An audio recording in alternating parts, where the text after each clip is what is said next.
Imagine waking up one day to realize that you, and everything you know, is not solid but merely a bundle of energy.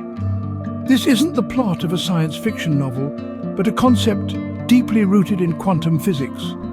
Quantum physics, a branch of science that deals with the smallest particles in the universe, tells us that what we perceive as physical matter is, in fact, not solid at all. The chair you're sitting on, the device you're listening to this on, and even you yourself are composed of atoms.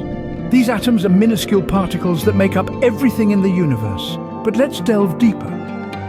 Atoms consist of even smaller particles, electrons, neutrons, and protons. And these particles, they break down further into what scientists call quarks and leptons. Here's where things get interesting.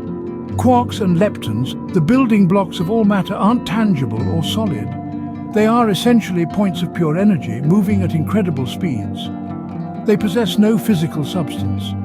So what we perceive as physical matter is essentially a collection of fast-moving energy points.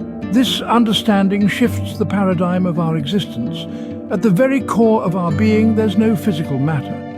Instead, we're composed of energy vortices. Energy, as per the laws of physics, is never created nor destroyed. It merely transforms. So, what does this mean for us?